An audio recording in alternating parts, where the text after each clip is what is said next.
जिस वक्त महाजरीन यहाँ आए थे तो मियाँ इफ्तिखारुद्दीन ने कहा कि ये जो जायदाद वाले हैं यानी जागीरदार और बड़े जमींदार वगैरह, उनको दूसरी खेप यहाँ नहीं बनाना चाहिए, बल्कि सिर्फ एक मिनिमम जो 20 एकड़ या 40 एकड़ या 60 एकड़ समझा जाता था, बस तकसीम कर दो। ज्यादा किसान जो है मशक्की पंजाब से आए हैं उन्हीं में तकसीम करो, और जमींदार जो खुद काम नहीं करते बल्कि सिर्फ प्रॉपर्टी ओनर हैं उनको मत दो। जब ये नहीं हुआ तो उन्होंने इसी पॉइंट के ऊपर मिनिस्ट्री से रिजाइन किया, क्योंकि मियाँ मुमताज दौलताना वजीर आजम और वो खुद भी जायदाद वाले थे और ये लोग जमींदारों के बड़े फर्मा बरदार थे। उस वक्त जमींदारों का बड़ा जोर था, बल्कि हाकिम तकरीबन सब जमींदार थे। तो जो लोग वाकई तकलीफ में थे और बाज लोग बेचारे जो सारी उम्र की जायदाद के और उनके बगैर मुफलिस और मखलूकुल हाल हो गए थे, उनके लिए तो कुछ करना चाहिए था, लेकिन देखभाल करना चाहता था, कुछ ऐसे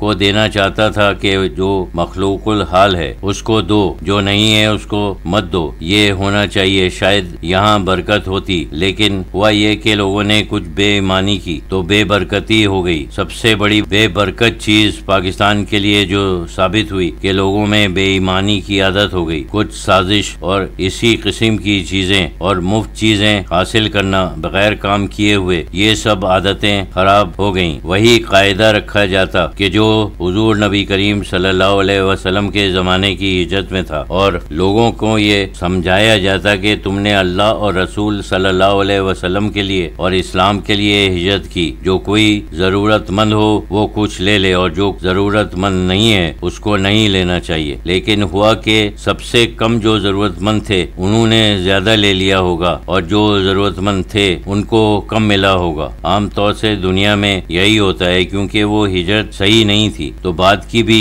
बेबरकतियां भी जाहिर हुई। यानी नियतें साफ होनी चाहिए। इन्नमा अमालो बिन्नियात, जिसकी हिजरत अल्लाह और रसूल सल्लल्लाहु अलैहि वसल्लम के लिए है उसकी हिजरत अल्लाह और रसूल सल्लल्लाहु अलैहि वसल्लम के लिए समझी जाएगी। जिसकी हिजरत कारोबार के लिए है उसकी हिजरत कारोबार के लिए समझी जाएगी। बहुत से लोगों की हिजरत सिर्फ तरक्की के लिए हुई, ये समझे कि क्योंकि पाकिस्तान में लोग कम होंगे इसलिए तरक्कियां हो जाएंगी। इस वजह से शिकायतें शुरू हो गईं। शिकायतों की आदत भी उस जमाने से हुई कि हमारा वहाँ इतना था और यहाँ ये हुआ। अगर तुमने अल्लाह और रसूल सल्लल्लाहु अलैहि वसल्लम के लिए हिजरत की तो जो कुछ हो कुर्बानी दो, सख्ती उठाओ। इस्लाम के लिए तुम्हारे नाम आमाल में कितना सवाब लिखा जाता तो बड़ा अच्छा था। यानी मकसद कितना ऊंचा था। तुमने सुना होगा कि जिस वक्त खंदक की लड़ाई हुई, जो मक्के वालों का आखिरी बड़ा हमला था, वो भी बड़ा नाजुक मौका था, क्योंकि कहते हैं कि वो बहुत बड़ी तादाद गालिबन 10,000 आदमियों को लेकर आए थे। नबी करीम सल्लल्लाहु अलैहि वसल्लम का यही ख्याल था और मदीने वालों की आदत ये थी कि जब कोई मदीने के अंदर हमला आवर होता था तो वो किला बंद हो जाया करते थे।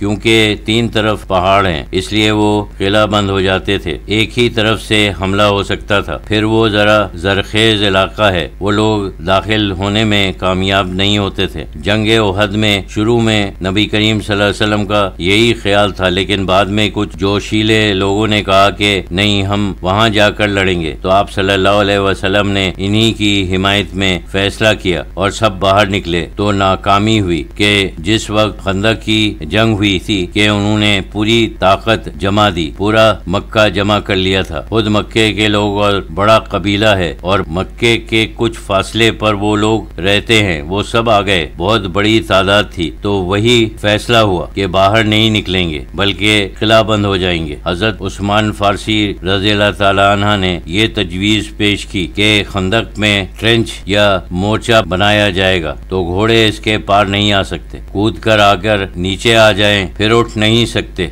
आजकल भी जंगों के लिए ऐसे ही मोर्चे बना लेते हैं कि वो नीचे आ जाएं तो फिर ऊपर नहीं आ सकते। वो मोर्चा बना था क्योंकि जरा सी देर में वो बिल्कुल आ ही रहे थे। सब लोग इसमें लग गए। रसूल अल्लाह बजाते खुद काम में लगे। उन्होंने टोलियां बनाई तो आप सल्लल्लाहु अलैहि वसल्लम की भी टोली थी जो आपके खानदान वालों पर मुश्तमिल थी। सब के हिस्से बटे हुए थे। मकाम शहर से दूर फासले पर था। इस जमाने में शायद खाने की कमी भी थी। बहुत से लोग ऐसे थे जिनका खाना पहुंच नहीं सकता था।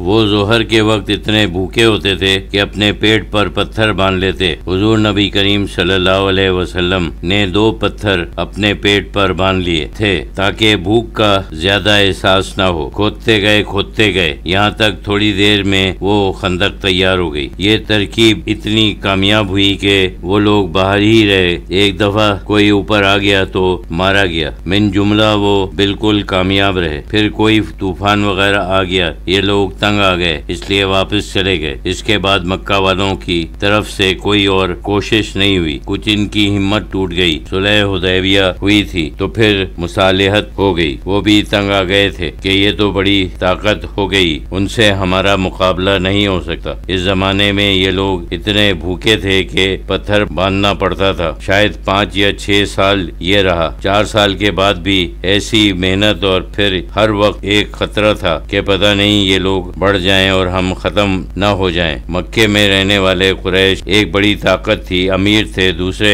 कबाइल से पुराने ताल्लुकात थे। कुरैश अरब में सबसे मोअज़्ज़ज़ कौम समझी जाती थी। हर वक्त खतरा था, यानी सुलह हुदैबिया के वक्त तक खतरा रहा कि रहते हैं या नहीं रहते। ये रियासत जो है इसका वजूद खतरे में है। यहूदी हस्बे मामूल हमेशा गद्दारी के ऊपर आ जाते हैं। बड़ा नाजुक वक्त था।